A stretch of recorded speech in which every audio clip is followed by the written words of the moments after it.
Nekoč se je v majhnem, a čudovitem mestecu, ki je spominjalo na pravljico, rodil fant brez imena. Brez imena? Ojoj! Oče in mati se do poroda namreč še nista mogla odločiti, kako bo njunemu otroku ime. Sploh pa nista vedela, ali bo v širni svet zajokal sin ali hčerka. Mami so bila za dečka všeč imena Etjan, Timotej in Sebastijan. Oče pa je menil, da so predolga in da bi bilo najbolje, da bi bil Tim ali Jan. A mama se ni kar tako vdala. Iz imen, ki so bila obema všeč, je zložila novo ime, Timetjan. Očeta je zvito prepričala z razlago, da bo otrok, če bo deček, kasneje, ko bo zrasel, lahko sam izbiral med imeni Tim, Jan ali Etjan. In pri tem je tudi ostalo. Ob 2 ponoči je na svet naposled prikukalo modro oko dete puhastih in dolgih črnih lask, ki je že z močnim in glasnim jokom dajalo slutiti, da je deček. Oče in mama sta se po dolgem in napornem porodu spogledala z rosnimi očmi, ki so izžarevale radostno utrujenost, in v en glas dejala: Timetjan bo. Vedela sta, da bo vso življenje pogumen deček. Saj se je že kot dete, ki je iskalo pot na svet, izkazal za močnega borca. Bila sta ponosna nanj in vedela sta, da ju je doletela največja sreča, kar jih človek premore v življenju. Postala sta starša.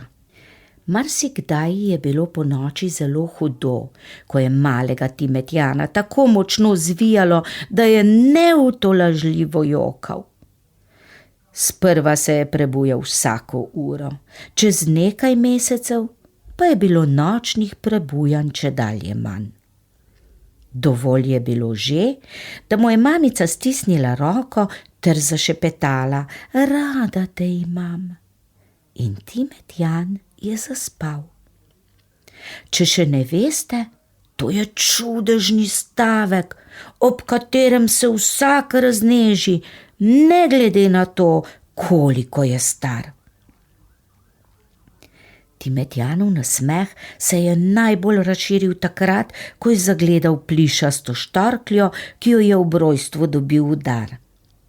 Bila je njegova najljubša igrača, z njo se je igral, jedel, hodil spat, potem kako ji je namočil kljun s svojo slino, da je bila mokra tudi glava, bi človek rekel, da jo je umival tako skrbno, kot umiva mačka svoje mladiče. Kasneje je z njo tudi zelo rad kramljal, sicer malce po svoje, a vendar sta se razumela. Timetjan je bil skoraj čudežni deček, saj je že pri 6 mesecih znal reči mama, ata, teta, baba, deda. Pri zlaganju besed je bil tudi kasneje pravi profesor. Ko sta se z mamo nekega dne poslavljala od gospoda župnika, ga je mama ob odhodu opomnila: No, kako boš rekel?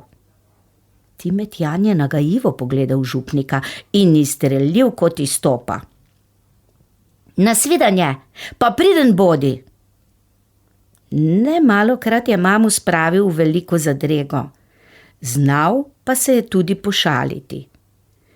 Ko je dedek oblekel umazano srajco in ga je babica ukregala, da tak pač ne more v trgovino, ga je Timetjan z zanimanjem vprašal: Si se ti tudi pokidal? Dedek mu ni ostal dolžen in mu je v smehu odvrnil: Ja, kakšno darilo boš pa ti poklonil svoji ljubici v vrtcu? Malček ni dolgo premišljeval in mu je odločno odvrnil: Sebe vendar. Ob takšnih odgovorih, ki so včasih res spominjali že na odraslost, se je mama radovedno spraševala, če mu nemara ne pomaga njegova štorklja. Slednja sicer ni bila majhna in neopazna, pa vendar jo je nekega decembrskega dne, ko je bil star 2 leti in pol, izgubil. To je bilo hudo. Tekel je sem in tja, pregledal vsak kotiček stanovanja in upal, da zagleda dolgi rdeči kljun in vitki beli nožici, ki sta bili čisto na koncu črno obarvani. A vse je bilo zaman. Ni ugledal rdečega kljuna, niti nožici se mu nista prikazali, čeprav si je to tako močno želel. Štarkljo je klical tako milo, da bi se vsakomur strlo srce in bi uslišal njegovo željo. Le njegova ljuba prijateljica je nemo ležala tam, kjer jo je izgubil, kot bi ne imela srca.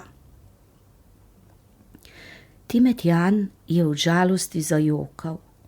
Ni se mogel umiriti, nič ni zaleglo. Ne mamina nežna uspavanka, ki jo je sicer z veseljem poslušal. Ne stavki, ki so mu običajno nadeli zadovoljen in srečen izraz na obraz.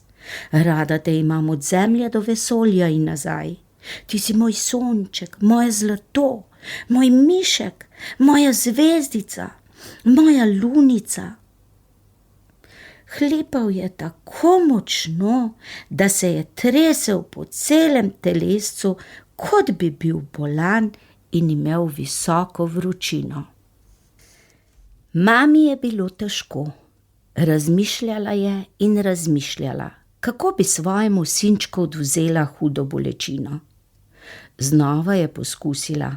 Jutri bova šla v trgovino in kupila ti bom novo štorkljo. Timetjan je sicer za trenutek prisluhnil, a solze so se znova usule, tokrat še močneje. Stopnjevale so se kot dež v nevihti. Mamica ga je nežno stisnila k sebi. Nič več ni razmišljala. Zagugala sta se na stolčku, kot sta to počela vsak večer pred spanjem, in iz maminih ust so začele vreti besede. Timetjan pa je le širom odprl usta in vneto prisluhnil. Nekoč je živel priden deček. Imel je štorkljo, ki ga je vsem ubogala in bila njegova najzvestejša prijateljica. Nikomur ni izblebetala, kar ji je zaupal. Vsako njegovo skrivnost je skrbno hranila v svojo dušo. Vedno se je strinjala z njegovimi odločitvami in mu stala ob strani, kot bi bila njegova dobra vila. Če se ni mogel odločiti, kaj bi naredil, mu je tiho prišepnila na uho in za Kate je bilo brž konec. Če je bil bolan, je čepela poleg njega kot kokoška in ga nežno božala svojim dolgim kljunčkom, da jo je, hočeš nočeš, moral poljubiti. Nikoli se ni oddaljila od njega. Bila je kot magnet in vneto mu je sledila vse povsod, če tudi bi odšel na drugi konec sveta. To štorklji ne bi povzročalo nobenih težav, saj na svetu ni imela prav nikogar, le njega. Nekega mrzlega dne ju je mamica odpeljala na sprehod.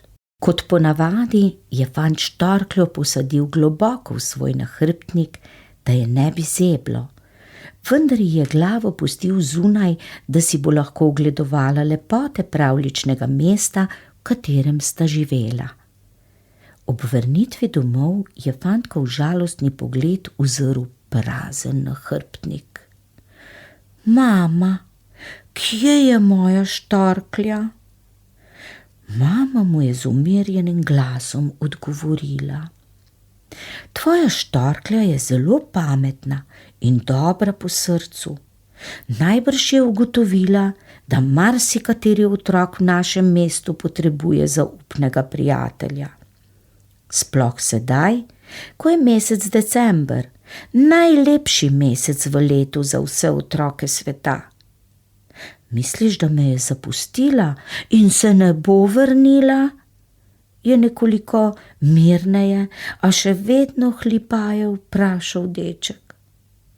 Dragi moj sinko, ko bo štarklja ugotovila, da je otroci ne potrebujejo več tako močno kot jo ti, se bo gotovo vrnila k tebi. Zdaj pa mora obiskati in razveseliti še druge otroke pravljičnega mesta, tiste, ki so žalostni, morda bolni.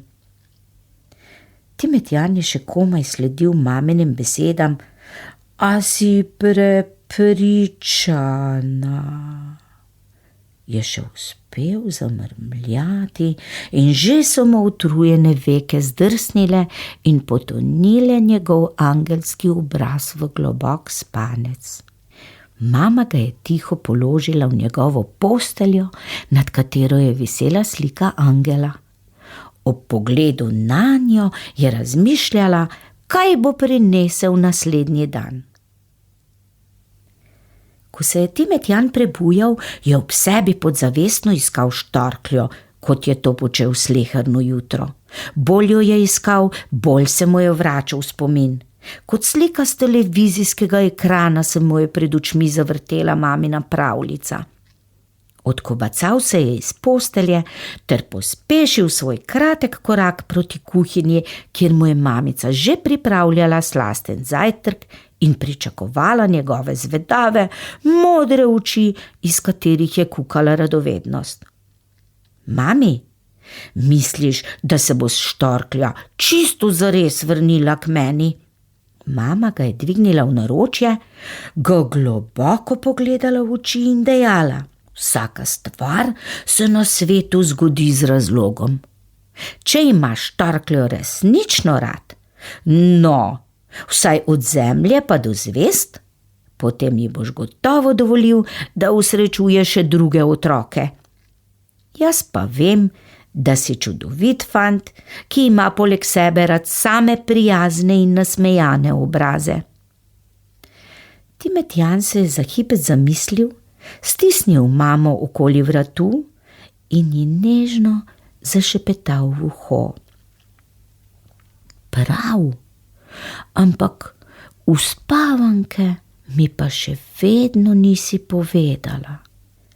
Mama je vesela, da je sinu umilila bolečino, sedla na gugalni stol, ga stisnila še tesneje k sebi in skoraj šepetaje začela pripovedovati uspavanko, ki jo je ob rojstvu namenila le njemu. 1000 zvezdic na nebu zate žari, druga drugi nekaj tiho govori.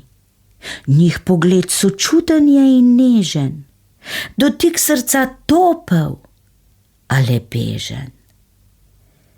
1000 zvezdic se na nebu zate blešči, le kaj ti prva, druga govori? Mogoče sreče, zdravja ti želi, morda le nasmeh na obraz ti podeli. Že ve, zakaj se prva je tako odločila in druga brž ji z nasmehom je sledila. Že tako je, da v zvezdah ti piše, kot vila božična ti v snegu riše. V sledeh naj se vidi, dragi Timetjan, da bo vsak tvoj dan z zvezdo obsijan. Malček je skočil iz maminega naročja na tla in zavriskal. Hvala, mamica moja zlata, rad te imam od zemlje in vse do zvezd, pa do sonca in nazaj.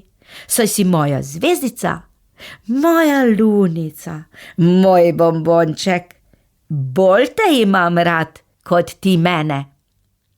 Zadnji stavek je še posebej poudaril, saj je vedel, da se bo mama hudomušno razjezila. A še preden je lahko stekla za njim, je že stirjal v svojo sobo. Grem Božičku narisati svojo željo, saj Božiček vse vidi, vse ve in mogoče štorkljo k meni napoti.